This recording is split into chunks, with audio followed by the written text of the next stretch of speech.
আজ আপনাদের সামনে একটা সত্যি শেয়ার করি। জেসিএক্স এর ফ্ল্যাট কেনার ডিসিশনটা one of the best decision of my life. JCX Developments. It's beyond class.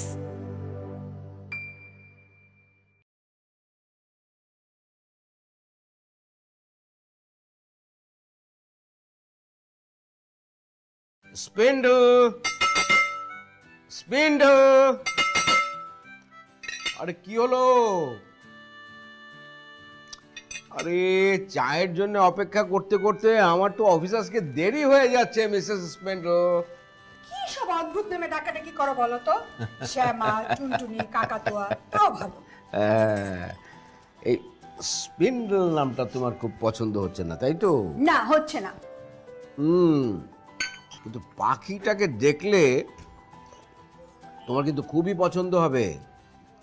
শীতের সময় আমাদের এই দেশে আসে, এবার আমাদের ক্যাম্পাসে জাহাঙ্গীরনগর বিশ্ববিদ্যালয়ে তোমাকে নিয়ে যাব শীতের পাখি দেখাতে, তখন দেখবে। হ্যাঁ ঠিক আছে। আচ্ছা, পাখির ছানাটা কোথায়? ওর কি আজকে স্কুল নেই? আছে, পাখির ছানা ব্রেকফাস্ট সেরে স্কুলে যাওয়ার জন্য রেডি হচ্ছে। তুমি আজকে একটু লেট করে ফেলেছো ইয়াং ম্যান। হ্যাঁ হ্যাঁ, তাই তো তাই তো। আমি যদি ইরিনকে নিয়ে আজকে স্কুলে নামিয়ে দেই তাহলে তো আমার অফিসে আরো দেরি হয়ে যাবে। তুমি এদিকটা একটু ম্যানেজ করো, আমি গেলাম। তুমি নামিয়ে দেবে? মামনি, আজকে তুমি মায়ের সাথে স্কুলে যাবে। হ্যাঁ ঠিক আছে, বাই বাই বাই বাই।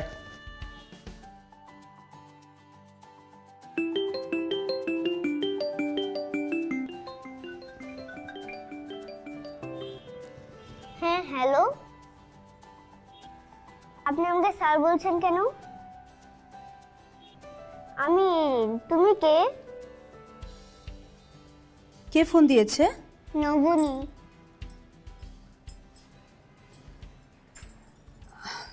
কে বলছেন?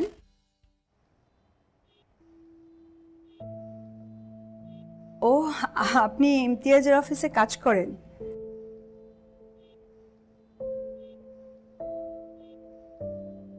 হ্যাঁ হ্যাঁ, এটা ইমতিয়াজেরই নাম্বার। ও আসলে একটু আগে বেরিয়ে গেল তো, ফোনটা বাড়িতে ফেলে রেখে গেছে। আপনি কে?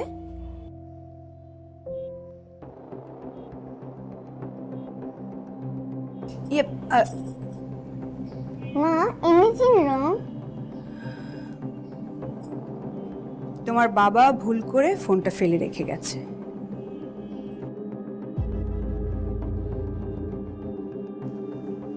ফাইলটা সাইন করা।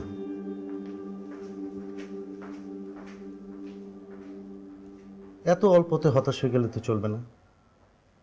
কাজটা চ্যালেঞ্জিং, সেই চ্যালেঞ্জটা নিতে হবে, লেগে থাকতে হবে।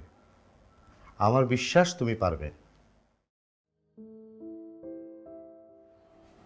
গালিব ভাই, আমি আসলে পুরো বিষয়টা বুঝতে পারছি না। বিমার কথা শুনলেই অনেকে বিরক্ত হয়ে যায়।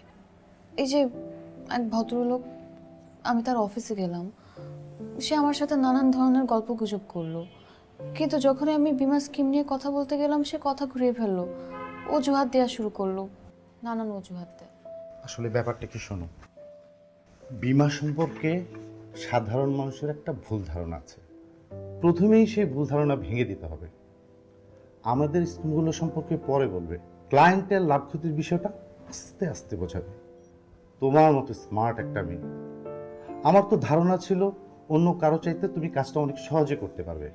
আমি মোটেও স্মার্ট না গালিব ভাই, আমি তো সুন্দর মতো গুছিয়ে কথাই বলতে পারি না, নার্ভাস হয়ে যায়। আর তাছাড়া কি, মানুষজন কাজ করতে গেলে নানা ধরনের ইঙ্গিত করে, তাই তো? এই ধরনের সমস্যা কিন্তু সব প্রফেশনেই আছে। যেখানে এই ধরনের প্রবলেম হবে সেখানে প্রতিবাদ করবে, আমাদেরকে ইনফর্ম করবে, আমরা তোমাকে হেল্প করব। এই জন্য তুমি হাল ছেড়ে দিবা? শুনলে অবাক হবা, আমি কিন্তু খুব সাধারণ একটা কৃষক পরিবারের ছেলে। ছোট ভাই বোনদের অনেক কষ্টে মানুষ করেছি। আমি যখন অনার্সে পড়ি তখন এই কোম্পানিতে জয়েন করেছিলাম, লেগেছিলাম বলে আজ এই পজিশনে আসতে পেরেছি।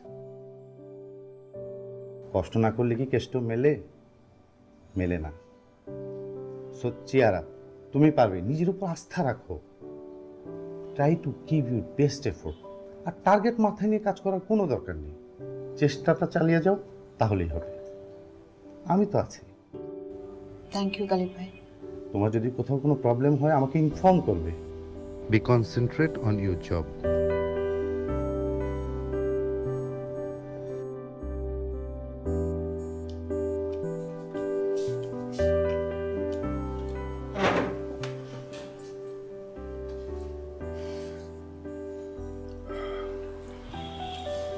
বেলা বাজে 11টা। রোজই কি এরকম দেরি করে নাস্তা করিস? চাপা থাকে তো হলে, সব কিছু কি মেনটেন করা যায় বল? থাকিস কেন হলে? এই বাড়িতে তোর জন্য একটা ঘর পড়ে আছে, তারপরে হলে পড়ে থাকিস। হলের লাইফটা যদি এনজয় না করি তাহলে এত কষ্ট করে পাবলিক ইউনিভার্সিটিতে ভর্তি হলাম কেন? কি কষ্টটা হয়েছিল সিটটা অ্যারেঞ্জ করতে। আর এখানে আমি জানি যে আমার জন্য রুম আছে, কিন্তু একটু কম কম আসা ভালো। কম কম আসলে দরদটা থাকে, বেশি আসলে দেখবি কেচাকেচি শুরু। এখন বল, আমি তোর জন্য কি করতে পারি? রাখলি কেন? তোর দুলাভাইকে একটা মেয়ে ফোন করেছিল।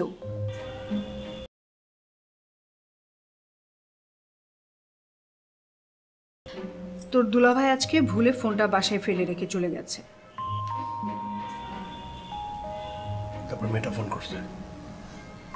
হ্যাঁ, মেয়েটা কি বললো? মেয়েটা ফোন করলো, আমি রিসিভ করলাম, জিজ্ঞেস করলাম যে কাকে চায়। তোর দুলাভাইকে চাইছে। আমি জিজ্ঞেস করলাম যে কে, ফোনটা কেটে দিল। আর তোর ধারণা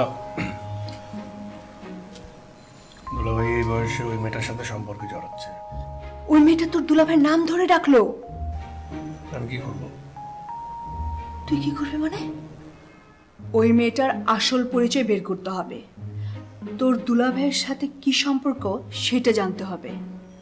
ওই মেয়েটার নাম নবনী। নবনী? নবনী মানে হচ্ছে ননি, ননি মানে মাখন। আর দুলাভাই এই বয়সে মাখনে মজেছে। ফাজলামি করবি না তো তপু। ওই আমি বলে ভাইছিলাম, তুমি বলে ঠিক। তোমার কথাই তো আমি বললাম, সে তো মাখনেই মজেছে, আরে আমি, তাই না? নবনী নাম বের করতে হবে। হ্যাঁ তাই করতে হবে। এখন তুমি নাস্তাটা সাও। তো এটাই তো বললাম, এই মাখনে মজেছে এই বয়সে।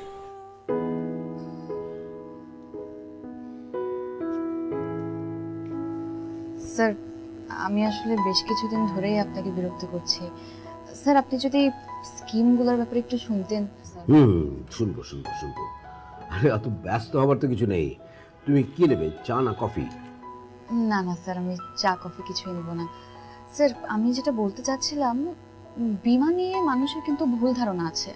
আপনি যদি উন্নত দেশের দিকে তাকান, আপনি দেখবেন জীবনের আনুষঙ্গিক প্রত্যেকটা বিষয় বীমা করে রাখে, এবং কিছু কিছু ক্ষেত্রে কিন্তু বীমা করে রাখাটা কম্পালসারিও। তোমাকে বরং আইসক্রিম দিতে বলি। তোমার কি ফ্লেভার পছন্দ? আমার যেমন স্ট্রবেরি। আসলে একটা হলেই হবে। না না না, এটা তো কোনো কথা হলো না। একটা হলে হবে। এটার মানেটা কি? এক একজন মানুষের এক একটা পছন্দ। হ্যাঁ, এক একজনের রুচি আলাদা। মনে করো একজন আরেকজনকে পছন্দ করে পুরো জীবনটা কাটিয়ে দিতে পারে। এই ধরো আমার যেমন ঋতুর মধ্যে পছন্দ হচ্ছে বর্ষাকাল, আর পাখির পছন্দের হচ্ছে শীতকাল। পাখি? ও, পাখি সম্পর্কে তোমাকে তো কিছু বলাই হয়নি। আমার সংসারটা হচ্ছে পাখির সংসার। এই শীতকালে অতিথি পাখিরা আসবে আমাদের দেশে, তখন এই পুরো ঋতু জুড়ে ওকে এক এক দিন এক একটা পাখির নামে ডাকা হবে। হ্যাঁ, যেমন আজকে ওর নাম দেওয়া হয়েছে স্পিন্ডেল। স্পিন্ডেল পাখি তুমি দেখেছো? না স্যার, আসলে আপনি যে কথাগুলো বলছেন এর কিছুই আমি বুঝতে পারছি না। আরে কেটে দিচ্ছ কেন? ধরো, ফোন ধরো, অসুবিধা নেই, ধরো, ইচ্ছা হলো ধরো। হ্যালো, আপনি কাকে ফোন করেছেন?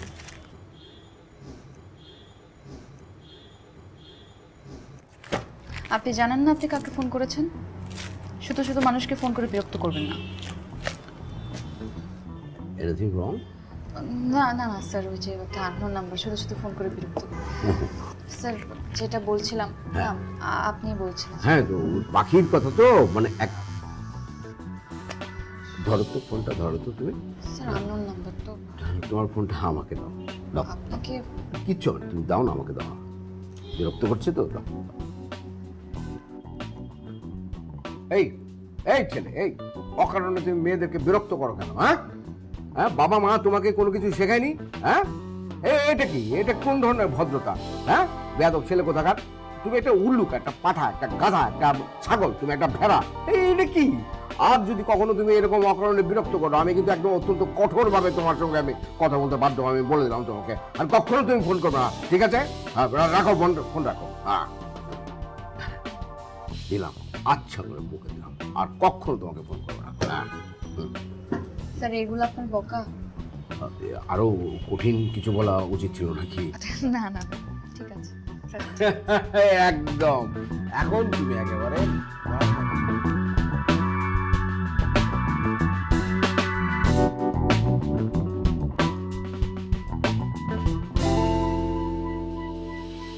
কিরে, চুপ করে আছিস কেন?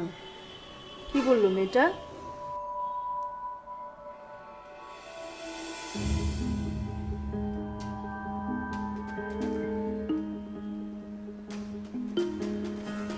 ফোন করলাম ওই মেয়ের মোবাইলে, আর ফোনটা ধরলো দুলাভাই। মানে মানে ফোনটা মেয়ে ধরে নাই, মেয়ের মোবাইলে ফোন করছি, ফোন ধরছে দুলাভাই। তোর দুলাভাই? তোর দুলাভাই মেয়ের সঙ্গে কি করছিল? বুঝো না কি করছে?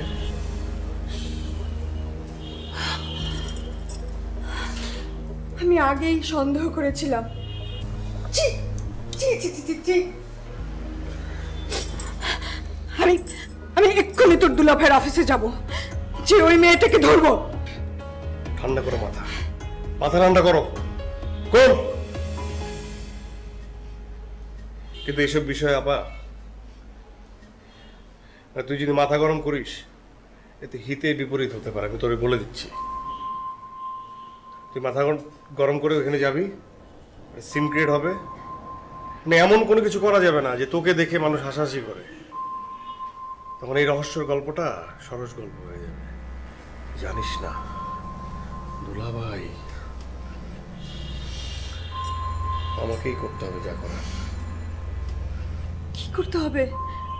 কি করবি তাহলে? বল, তুই কি করবি? ইন্টারোগেশন। দুলাভাইকে প্রশ্ন করবো, সেই প্রশ্নের উত্তর তাকে দিতে হবে। সে খুব খারাপ করলো আমার সাথে, খুব। আর সে যদি ঠিক ঠিক প্রশ্নের উত্তর না দেয়, তাহলে আমি অন্য কিছু ভাববো, অন্যভাবে ভাববো। তুই আমার বোন না, তুই আমার উপর বিশ্বাস রাখ, আমি এমনি ছাড়বো না। তো সবার আগে জানতে হবে ওই মেয়ে ও কি করে। নবনী, অনেকক্ষণ ধরে তোর ফোন বাজছে, আমি ধরবো?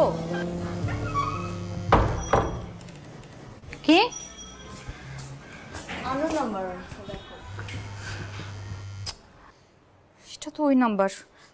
সারাটা দিন বিরক্ত করছে আমাকে। কে? জানি না কে, আননোন। মানে ফোন করে বলে কি, আপনার পরিচয়টা একটু দেন, আপনার পরিচয়টা আমার জানতে হবে।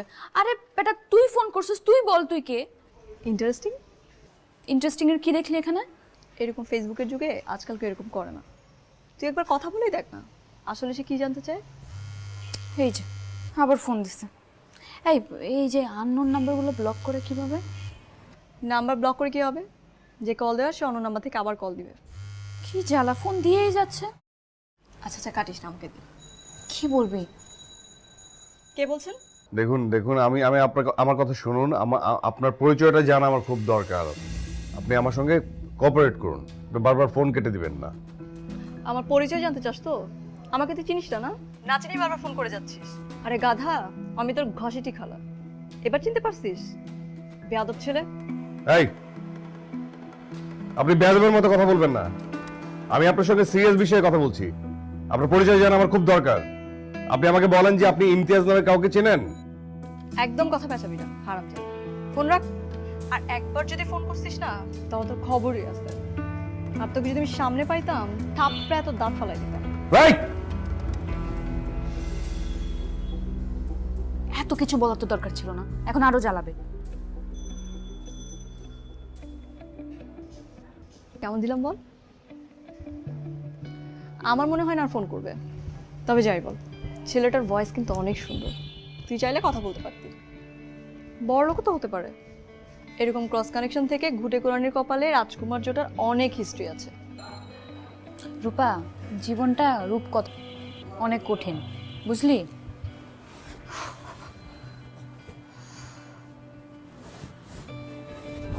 সারাদিন অনেক ছোটাছুটি করছি আর অনেক ঝামেলা পোহাইছি, এবার ঘুমাবো।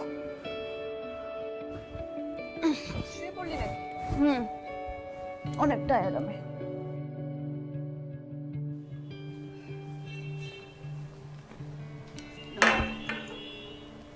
নাস্তা তো একসঙ্গে খেতে পারলাম না, তপু উঠুক, চাটাও তো একসাথে খাই। দরকার হলে তুমি আবার খাবে, এখন খাও তো। মা আমি চা খাবো। না, তুমি চা খাবে না। ছোট মানুষ, এটা খেতে চাইছে, দাও না, এটা খেতে দাও না। না, এই ছোট বয়সে চা খাওয়ার অভ্যেস আমি করব না। হ্যাপি ফ্রাইডে দুলাভাই। আবার আসতে গুড ফ্রাইডে। হ্যাঁ, এখন তাহলে তোমার ওঠার সময় হলো তপু। এখন সময় হলো মানে 9টা বাজে, তাই না? এত সকালে ঘুম থেকে উঠে কি করবো? কি করবি না? কি করবো? তোর দুলাভাইকে নাকি জিজ্ঞেস করবি? কি হলো? কি বলিস এত ফুসুর ফাসুর করে? এখানে এসে বল। না কিছু না দুলাভাই। দুলাভাই আমার দিকে তাকান তো একটু। কেন, কি না সুন্দর লাগছে তো তোকে? কি কি হয়েছে? কি হাই, ওই মেয়েটার কথা জিজ্ঞেস কর। আপা আমি প্রশ্ন করছি, আমাকে প্রশ্ন করতে দে। কোন মেয়ে, কার কথা বলছে? দুলাভাই নবনী, মানে নবনীকে যদি কেউ ফোন দেয়, সেই ফোনটা আপনি আবার রিসিভ করে কথা বলেন। আরে আমি ফোন রিসিভ করতে যাব কেন? তপু ফোন করেছিল ওই মেয়ের মোবাইলে। তপুকে তুমি যা তা বলে গালিগালাজ করেছো। আরে এই খবরদার বলবে না যে তপু তোমাকে চিনতে পারেনি। তপু কিন্তু তোমার গলা চিনতে ভুল করবে না। আরে আমার কথাটা শোনো। আচ্ছা দুলাভাই, আমরা দুজন মিলে শুনছি, আপনি বলেন কি বলার আছে আপনার, বলেন, আমি চুপ করে শুনতেছি, বলেন।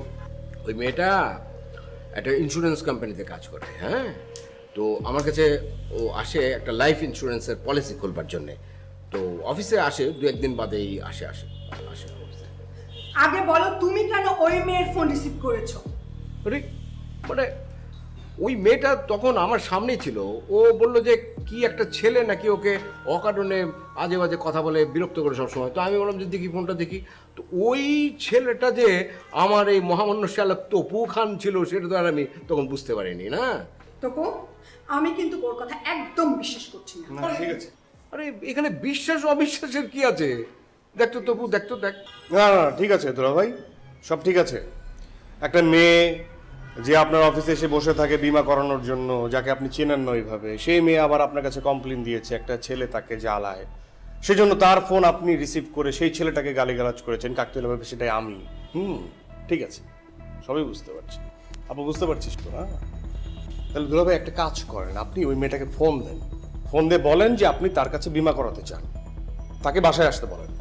বাসায় আসতে বলার দরকারটা কি? না দরকার আছে দুলাভাই, মানে আপনি যা যা বললেন সব যদি সত্যিও হয়, তারপরও ওই মেয়েটার সাথে আমার একটা বোঝাপড়া আছে, মানে ওকে আমি বোঝাবো। তোর এখানে বোঝার পর কি আছে? আমি তো না, যাতে আপনাকে আর বিমা নিয়ে বিরক্ত না করে, আপনি তো বললেন যে বিমা নিয়ে বিরক্ত না। এই শোনো, ও কি বুঝাবে কি বুঝাবে না সেটা ওর ব্যাপার। আমি বলছি তুমি ওই মেয়েকে ফোন করে আসতে বলো, এক্ষুনি ফোন করো। কি আশ্চর্য! দুলাভাই সংসারে তো ঝামেলা হচ্ছে। আরে সংসারটা কার, আমার নাকি তোর? না আপনারই সংসার, আপনার আর আমার বোন। হ্যাঁ, আপনি এখন বোঝেন যে ওই মেয়েটার প্রায়োরিটি আপনার কাছে বেশি না আমার বোনের। আচ্ছা এখানে প্রায়োরিটির প্রশ্ন আসছে কেন? হ্যাঁ সেজন্য তো বললেন যে ফোন দেন, ফোন দিতে এত সমস্যা কোথায়, ভয় পাচ্ছেন কেন? তবু কি বোঝাবে কি বোঝাবে না সেটা তোর ব্যাপার। আমি বলছি তুমি ওই মেয়েকে ফোন করো, এক্ষুনি ফোন করো, আসতে পারো? আরে কি আশ্চর্য! মানে ভাই বোন মিলে এখন মোটামুটি আমাকে একটা চাপের মধ্যে ফেলে দিল সকাল সকাল। তুমি ফোন করো, আমি বলছি তুমি ফোন করতে, ফোন করো। হ্যাঁ ফোন করো।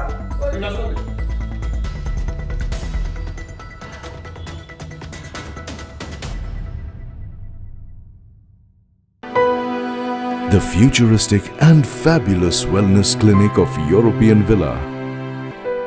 EW Villa Medica, Bangladesh. কে তুই কি যাবি? তুই বের হলে আমি লাইভে যাব।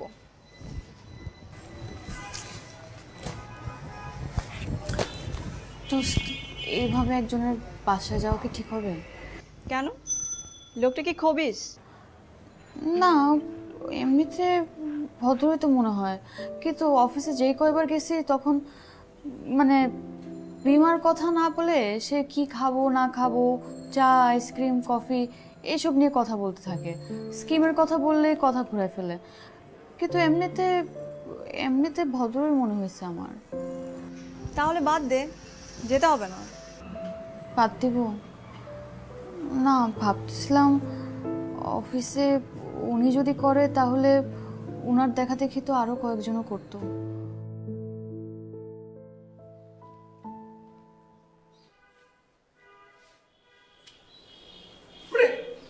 কি হচ্ছে নাকি? আমি কিছুই বুঝতে পারছি না। মনে হচ্ছে যে তোমাদের আচরণ দেখে যে এখনই এখানে একটা বড় ধরনের সন্ত্রাসী ধরা পড়বে। আরে কি রে ভাই, হ্যাঁ? এই বিশ্বাস আস্থা নিয়ে তুমি আমার সাথে এতদিন ধরে সংসার করছো? অবাক অবাক কেন? আগে আসুন, তারপর দেখা যাবে কোনটা সত্য। আচ্ছা আপা চুপ কর তো, তুই কোনো কথা বলবি না একবার, যা বলার আমি বলবো, ঠিক আছে? হ্যাঁ দুলা ভাই, আপনি দয়া করে কোনো কথা বলবেন না। আচ্ছা ঠিক আছে, যা বল তুই বল। আমি দেখতেছি।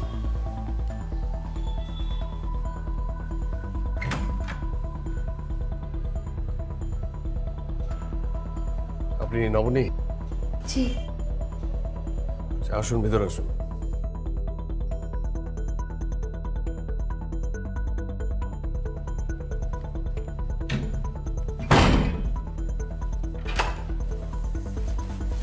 আসেন।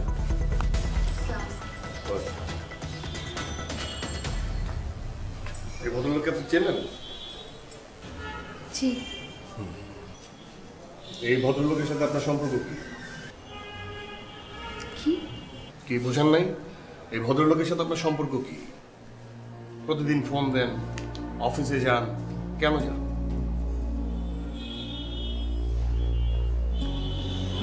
দেখুন, আমি আসলে একটা ইন্স্যুরেন্স কোম্পানিতে কাজ করি, আর কিছু বিমা স্কিম নিয়ে তার সাথে কথা বলছিল। তাই দিল ভাই, দেখি আপনি ইন্স্যুরেন্স কোম্পানিতে কাজ করেন, আপনার কার্ড টার্ড নাই তো? ঝুলাই ঝুলাই ঘুরে তো দেখি। কি নাই?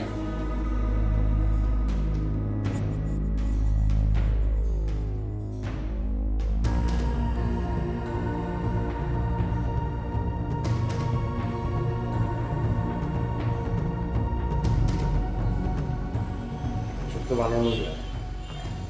যাকে এটা প্রসঙ্গ না, প্রসঙ্গে আসে। বিষয়টা হচ্ছে যে আপনি আজকের পর থেকে আমার দুলাভাইয়ের সঙ্গে ফোনে কথা বলবেন না, তাকে আর ফোন দিবেন না, নিজের থেকে তার অফিসে যেয়ে বসে থাকবেন। মনে থাকবে? হ্যাঁ? আর এই যে আপনার কথাবার্তা আচরণ এমন কেন? আপনার কথাবার্তা আচরণ কিন্তু আপনার পরিবারের কথা বলে দেয় যে আপনার পরিবারটা কেন। আরে তো এসব কি? কি হচ্ছে সব? আরে দুলাভাই বলতে দাও না, তুমি তো সবকিছু জানো না, আমাকে বলতে দাও। কালকে তো খুব বললেন, সামনে পেলে একদম থাপড়ায় দাঁত পালাই দিলেন। পালাম দেখি, কি আপনি কি না না, ওইটা কি জি আসলে কি জি আসলে ওইটা না, এখন কি মুখ দিয়ে কথা বেরোচ্ছে না? কালকে তো খুব চিৎকার করে কথা বললেন। হ্যাঁ, এক এক সময় এক এক কথা বলেন নাকি?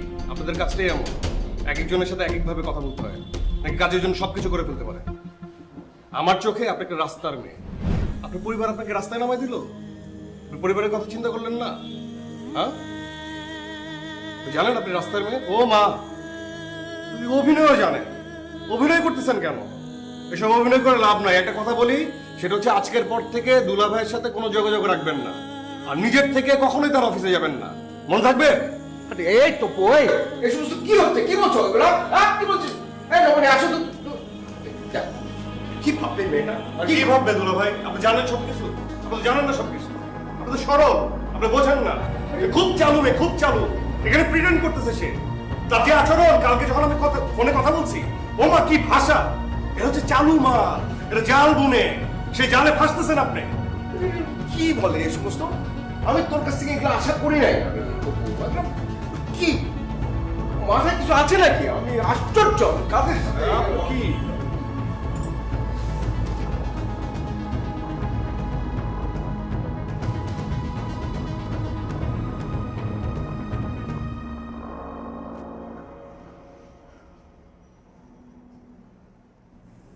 আমি জানি এই ঘটনায় তুমি অনেক কষ্ট পেয়েছো, সেটাই স্বাভাবিক। তাই বলে তুমি চাকরি ছেড়ে দেবে? অবনী, আমি চাই না তুমি হেরে যাও। এই একটা ঘটনা তোমার জীবনকে পাল্টে দিতেও পারে। কিছু পাল্টাবে না গালিব, কিছু পাল্টাবে না। মানুষের ধারণা কখনো পাল্টাবে না। আমি কোনোভাবেই স্বাভাবিক হতে পারছি না। বারবার ওই মানুষের কথাটা আমার মনে পড়ছে। আর যা বলেছে ঠিকই তো বলেছে। আমি তো রাস্তারই মেয়ে, সারাদিন রাস্তা রাস্তায় ঘুরে বেড়াই, মানুষের অফিসে, মানুষের বাসায়। ঠিকই বলেছে। আপনি কিছু মনে করবেন না গালিব ভাই, আমাকে নিয়ে আর এটা হবে না। আমি আর পারবো না এই কাজ করতে। ক্ষমা করে দিবেন আমাকে। এই ঘটনায় তুমি এরকম ভেঙে পড়ছো কেন? এই দেশে কত শত ছেলে মেয়ে রোজ স্ট্রাগল করছে, কেন জানো? জীবনের প্রয়োজনে।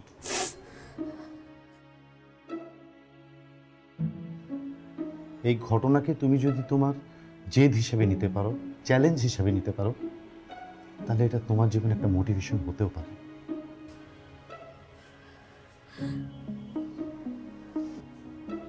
আমি তোমাকে জোর করবো না, তবে চাকরি ছেড়ে দেবার আগে তুমি আরেকবার ভাবতে পারো।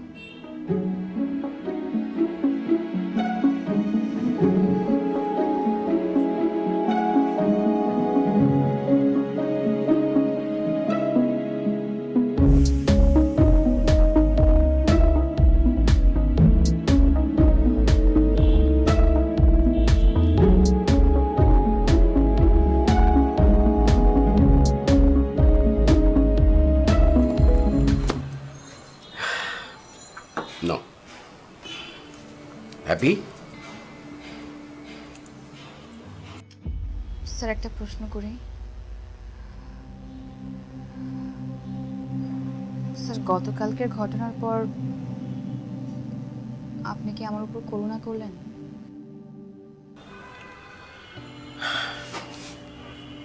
না, বিষয়টা ঠিক ওরকম না। তুমি তো একদিন আমাকে কথায় কথায় বলেছিলে যে মানুষের জীবনে কোনো নিশ্চয়তা নেই, আর একটা বীমা করিয়ে রাখলে ক্ষতি কি? ভালোই তো।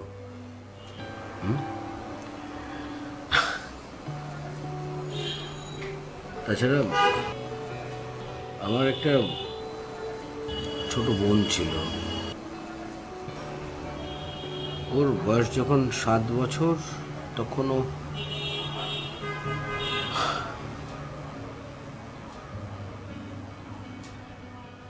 তাই এখন ভাবলাম যে এই বোনটার জীবন সংগ্রামে তার পাশে আমার থাকা উচিত।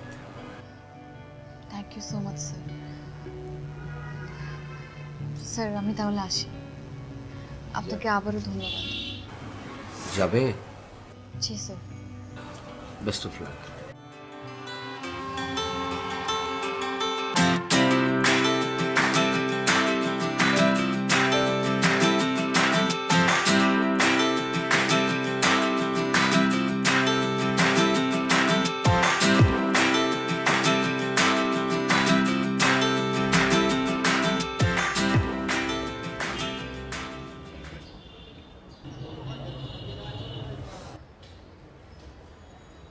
আপনি আবার দুলাভাইয়ের অফিসে? সমস্যাটা কি আপনার? আচ্ছা, আপনাকে যে আমি এত করে অপমান করলাম, তারপরে আপনার লজ্জা হয় না? আপনি আজকে আবার দুলাভাইয়ের অফিসে এসে হাজির? পথ ছাড়ুন, আমার যেতে হবে। না না, আপনি আমাকে অ্যান্সার করেন না যে আপনি কেন দুলাভাইয়ের অফিসে। দেখেন, আপনার হয়তো বা জানা নেই, প্রত্যেকটা মানুষের জীবনে অনেক কষ্ট আছে, সংগ্রাম আছে। সবাই নিজের মতো করে যুদ্ধ করছে। আপনার অপমানটা আমি গায়ে মাখলে আমার পেট ভরবে না, জীবনও চলবে না। আশা করছি আপনি বুঝতে পারবেন।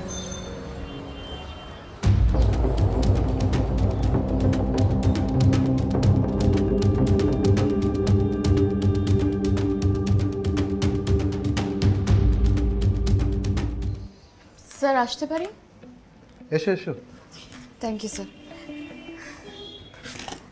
স্যার আমার কাছে একটা লিস্ট আছে। এগুলো হচ্ছে ইমতিয়াজ স্যারের অফিসের বেশ কিছু স্টাফ আমাদের একটা স্কিমে ইন্টারেস্টেড আছেন। আর ইমতিয়াজ স্যার কিন্তু নিজে পুরো দায়িত্ব নিয়ে ব্যাপারটা দেখছেন। That's great. কি বলেছিলাম মনে আছে? চাকরিটা ছেড়ে দেবে।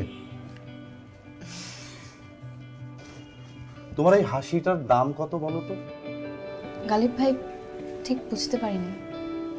আমি দাম দিয়ে হলেও তোমার এই হাসিটা কিনতে চাই। Anyway, best of luck. জি থ্যাংক ইউ স্যার। স্যার আপনার দেখা শেষ হলে আমাকে কল। ওকে। Thank you. হতে চান আমার প্রতিবেশী? তাহলে আজই JCX এ ফ্ল্যাট বুক করে চলে আসুন। JCX Developments. বন্ধন সীমাহীন।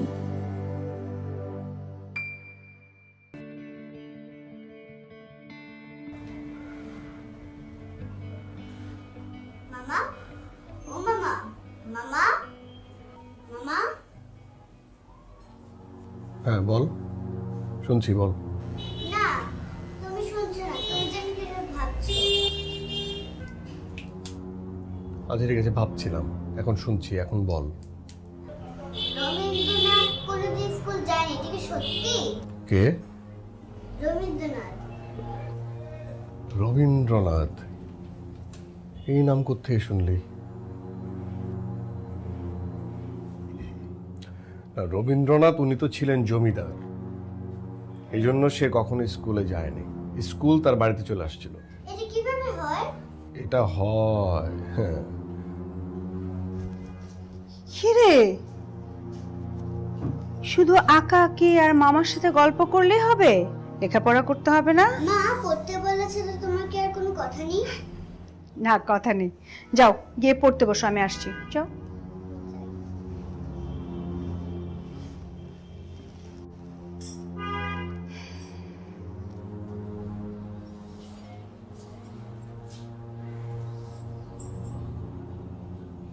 কিরে, তোকে এরকম লাগছে কেন?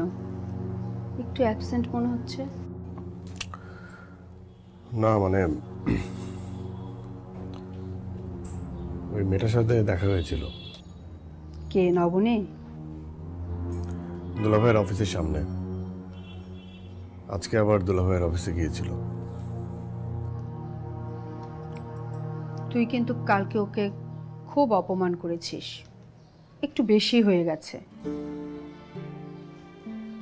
মেয়েটাকে ভালো করে দেখেছিস? কেমন একটা মায়া আছে ওর মধ্যে। তোর কথা শুনে তো কেঁদেই ফেললো। আমার কিন্তু খুব খারাপ লেগেছে। যাই বলিস, আমাদের এরকম করাটা একেবারেই ঠিক হয়নি। কি আশ্চর্য ব্যাপার, তুই বললি, এখন আবার তোরই খারাপ লাগছে। উচিত হয়নি করা। আমি জানি যে করা উচিত হয়নি, শুধু শুধু একটা মেয়েকে অপমান।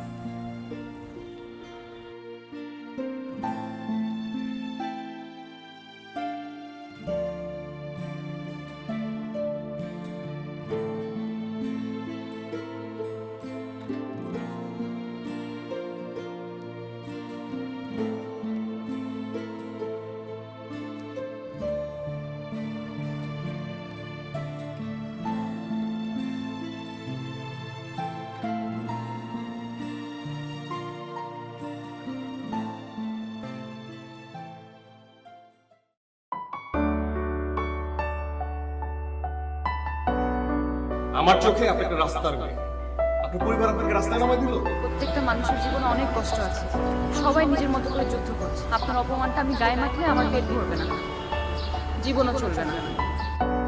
আমাদের এরকম করাটা একেবারেই ঠিক হয়নি।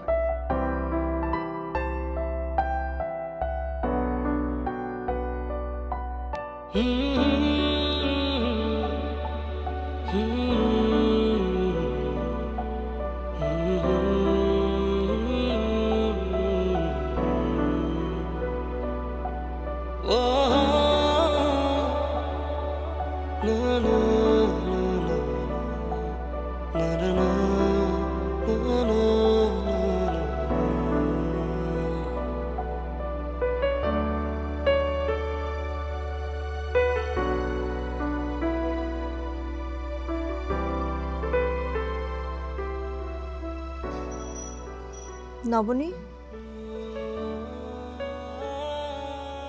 বল। তুই আজকাল তো কম কথাবার্তা বলিস কেন? সারাদিন তো কি ভাবিস বলতো? আব্বা আমার কথা ভাবে, ছোটবেলার কথা ভাবে। আজকে আম্মা ফোন করে বললো আব্বার শরীর নাকি খুব খারাপ।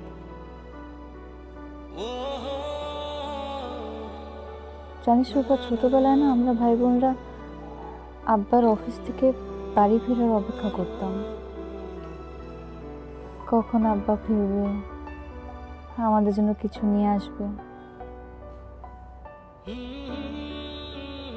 বেশি কিছু না পারলেও আব্বা অন্তত সবার জন্য একটা করে চকলেট নিয়ে আসতো, তাতেই আমরা অনেক খুশি। আর এখন ব্যাপারটা একদম উল্টা হয়ে গেল। আব্বা অপেক্ষা করে আমার জন্য,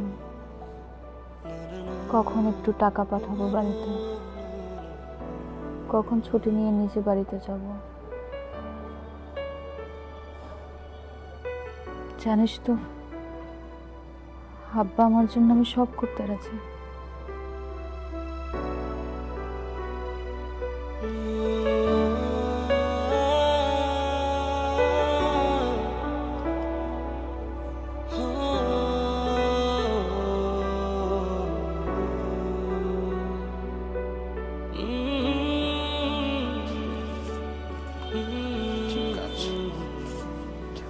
এই গুড আফটারনুন ইয়াং লেডি। আচ্ছা শোনো, আমি অনেক দিন ধরে ভাবছিলাম আমাদের অফিসে যত মেয়েরা আছে তাদের সবাইকে একদিন কফি খাওয়াবো। এই ব্যাপারে তোমার সাথে একটা মিটিং করা দরকার। মানে কফি খেতে যাব এই জন্য মিটিং, নাকি মিটিং করতে করতে কফি খাওয়া? আমি আসলে বুঝতে পারি। আরে না না, আপাতত একটা মিটিং হলেই চলবে। সবার স্কেজুয়ালের ব্যাপার আছে, ভেন্যু ঠিক করার বিষয় আছে, টাইম ফিক্স করার ব্যাপার আছে। এই ব্যাপারে তো আসলে মিটিংয়ের পর মিটিং, মিটিংয়ের পর মিটিং করতে হবে। আরে বুঝতে পারছো না, আসলে আশরাফ ভাই কফি খাওয়ার বাহানায় মেয়েদের সঙ্গ চাচ্ছে।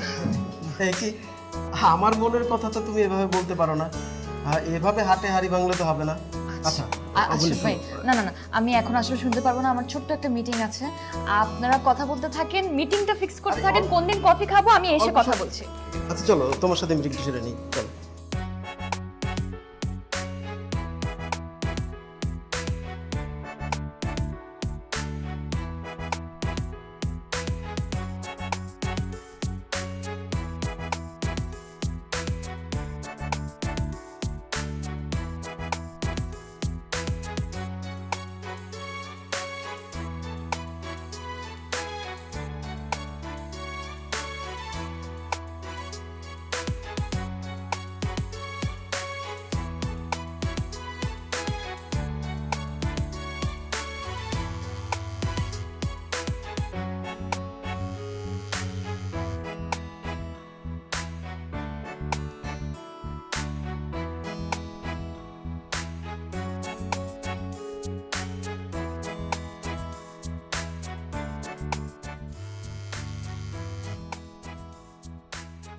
কি রে, ফোন বাজতেছে, ফোন তো ধরছিস না কেন?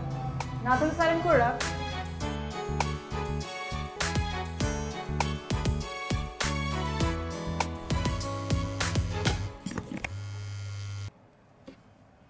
হ্যালো, কি কারণে ফোন করেছেন আপনি আমাকে?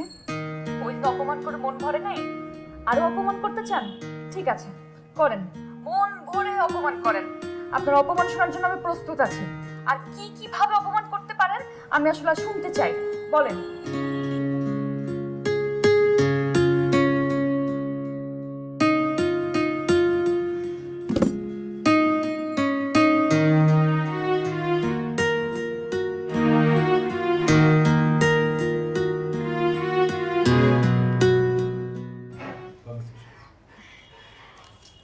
Thank you so much sir.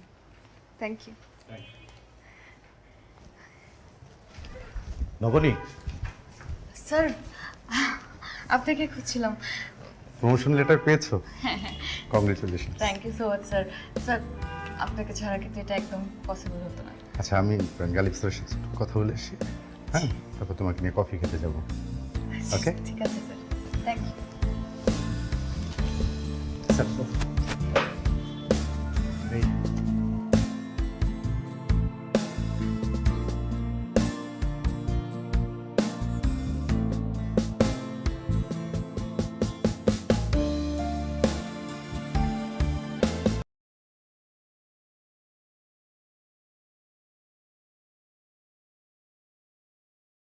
পরিশ্রম, চেষ্টা এবং কাজের প্রতি নিষ্ঠা একজন মানুষকে যে কোনো সময় সাফল্য নিয়ে দিতে পারে। মাত্র 4 বছরে আমাদের কোম্পানির একজন বীমা কর্মী সেটা প্রমাণ করে দিয়েছে, নিজেকে দেশের সেরা একজন বীমা কর্মী হিসাবে প্রতিষ্ঠিত করে দায়িত্বের সাথে কাজ করে গণমাধ্যমের খবরে জায়গা করে নিয়েছেন। শুধু তাই নয়, আমাদের কোম্পানির নিয়মিত কাজগুলোর পাশাপাশি সোশ্যাল মিডিয়ায় লেখালেখি করে বীমাটাকে সাধারণ মানুষের কাছে পৌঁছে দিয়েছেন, তাদেরকে উৎসাহী করে তুলেছেন। আজকে এত সব আয়োজন সেই মানুষটিকে ঘিরে, যার জন্য আমরা গর্ববোধ করতে পারি। আমরা সবাই তার উত্তরোত্তর সাফল্য কামনা করছি। ধন্যবাদ।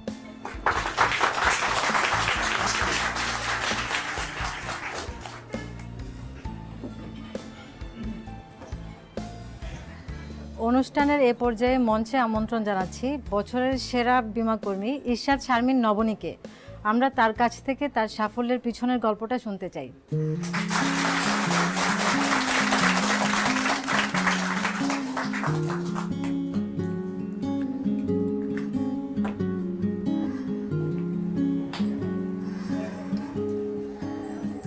আসসালামু আলাইকুম সবাইকে, শুভ সন্ধ্যা। সবার আগেই আমি ক্ষমা চেয়ে নিচ্ছি, কারণ আমি খুব গুছিয়ে কথা বলতে পারি না। কথা বলতে গেলে একটু নার্ভাস হয়ে যাই, তাই ক্ষমা সুন্দর দৃষ্টিতে দেখবেন। সবার আগে আমি কৃতজ্ঞতা জানাতে চাই আমার সহকর্মীদের। তাদের সাথে কাজ করতে করতে তারা এখন আমার পরিবারের সদস্যর মতো হয়ে গেছে, এবং তারা যদি আমার পাশে না থাকতেন আমি এত কিছু অর্জন করতে পারতাম না। এবং আমি ভালোবাসা দিতে চাই দেশের প্রত্যেক বীমা কর্মীদের। আমার আসলে তেমন কিছু বলার নেই, কিন্তু এটুক বলতে চাই আমার এই জার্নিটা খুব একটা সহজ ছিল না। অনেকবার ভেঙে পড়েছি আমি,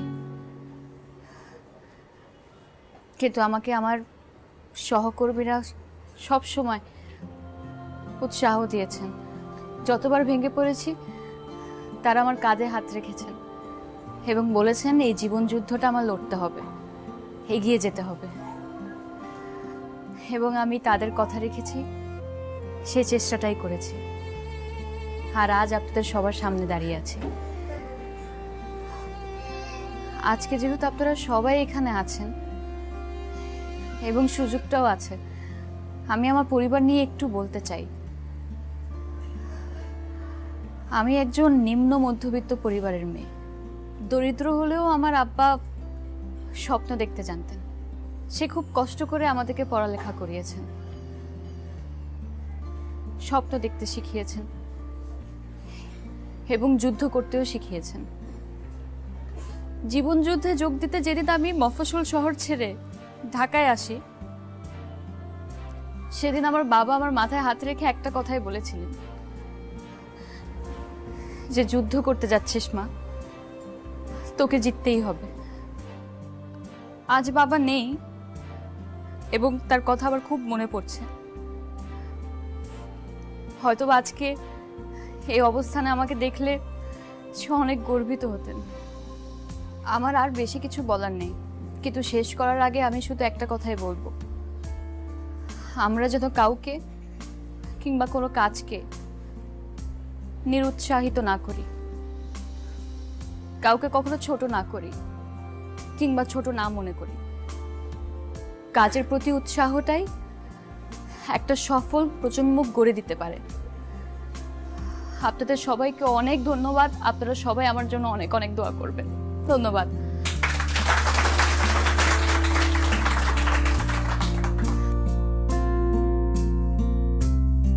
থ্যাংক ইউ।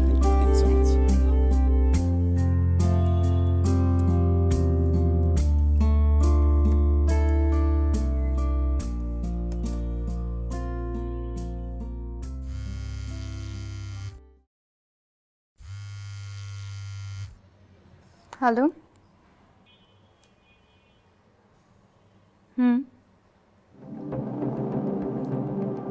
কি বলছেন? আমাকে অ্যাড্রেস পাঠান, আমি এখনই আসছি। হ্যাঁ, অ্যাড্রেসটা টেক্সট করে দেন।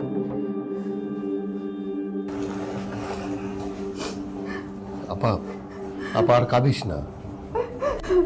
কি করব? ডাক্তার তো বললো অনেকগুলো টাকা লাগবে, কোথায় পাবো এত টাকা বল? আচ্ছা আপা, তোর মনে আছে যে আমাদের পুকুরটা একজন কিনতে চেয়েছিল? তার সঙ্গে আমার কথা হয়েছে, সে অ্যাডভান্স পাঠাবে। আরও কয়েকজনের সাথে কথা হয়েছে, তারাও টাকা পাঠাবে, তারাও সাপোর্ট দেবে। তুই চিন্তা করিস না, টাকার ব্যবস্থা হয়ে যাবে। কাঁদিস না।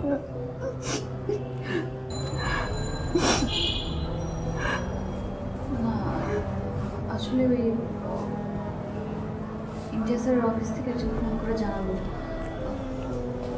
ইমতিয়াজ স্যার এখন কেমন আছে? ইমার্জেন্সি ট্রিটমেন্ট করাতে হবে, টাকা লাগবে। আপা অন্তত টাকা নিয়ে আপনি চিন্তা করেন না। আমি আস্তে আস্তেই ওই যে আমার অফিসে ফোন করে ক্যাশলেস ইন্স্যুরেন্সটা অ্যাক্টিভ করে দিতে বলেছি। টাকার ব্যবস্থা হয়ে যাবে, আপনি টাকা নিয়ে টেনশন করবেন না।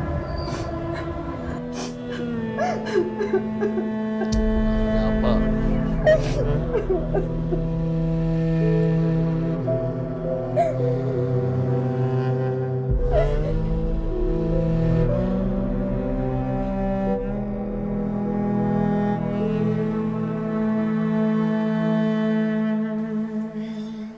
নাও ভাই, চা নাও।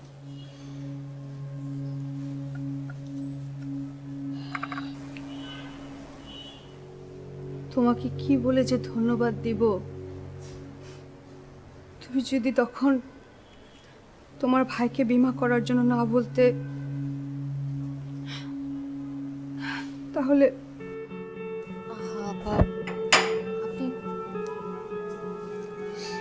এভাবে ভেঙে পড়বেন না তো। আপনাকে শক্ত থাকতে হবে, অন্তত ইরিনের জন্য। আর আমাকে ধন্যবাদ দেওয়ার কিছু নেই, এটা আমাদের দায়িত্ব। আপা আপনার ভাই না উনি উনি উনি কি করেন? ও কিছু করছে না এখন, 2-3 বছর হলো মাস্টার্স শেষ করেছে, চাকরির চেষ্টা করছে। এই যে বেরিয়ে গেল একটা ইন্টারভিউ দেওয়ার জন্য, কিন্তু চাকরি হচ্ছে না তো।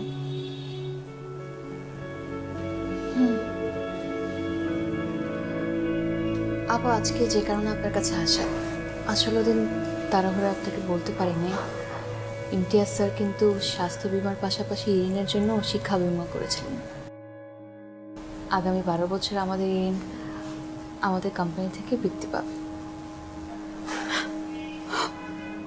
আমরা তো তোমার কাছে ঋণী হয়ে গেলাম, অনেক ঋণী। আবারও একই কথা বলছেন। তোমাকে কিভাবে ধন্যবাদ দেব আমি বুঝতে পারছি না। আপনাকে ধন্যবাদ কিছু, বললাম তো এটা আমাদের দায়িত্ব। শক্ত হন। ইরিন কোথায়? আচ্ছা, ওর রুমে।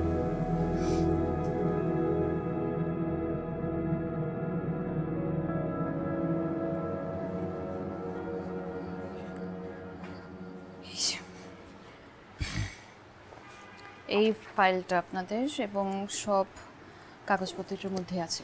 আশা করছি আর কোনো প্রবলেম হবে না।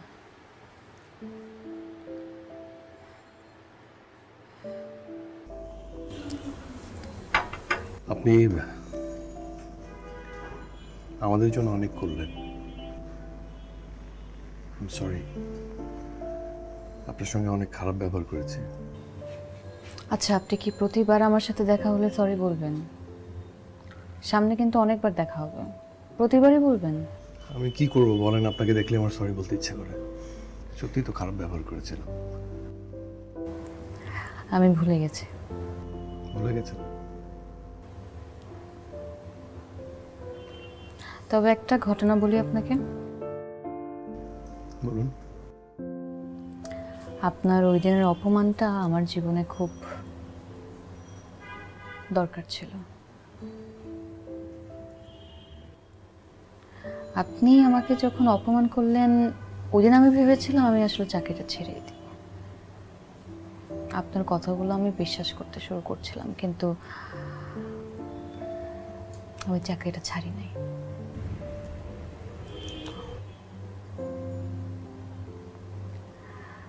অবশ্যই পুরোপুরি কৃতজ্ঞতাটা আমার দিতে হয় আমার কলিগদের, আমার সিনিয়র স্যার, আর অবশ্যই ইমতিয়াজ স্যার।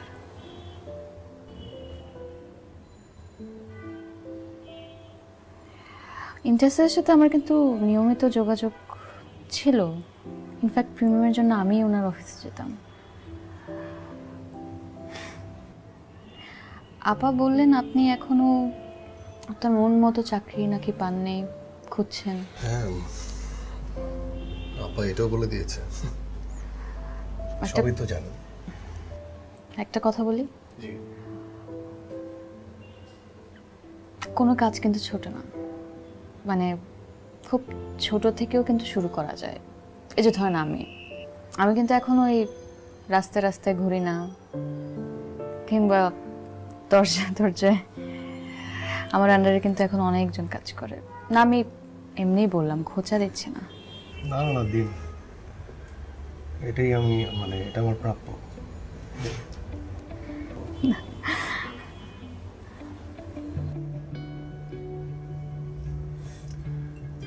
তবে একটা বিষয় কি জানেন, আপনি খুব ভালো একজন মানুষ। আপনি খুব সহজভাবে সবকিছু ভাবতে পছন্দ করেন, যেটা আমি হয়তো বা পারি না। দেখি, আমিও ভাবছি আপনার মতো করে যদি ভাবা যায়।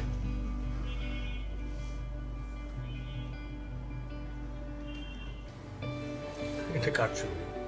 ও, এটা এখানে, এটা আসলে পাত্র, বাবা মায়ের পছন্দ।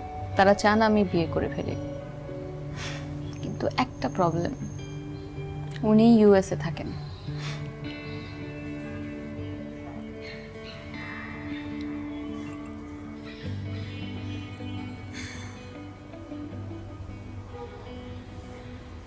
আপনি কি? জানি না এখনো, দেখা যাক না কি হয়।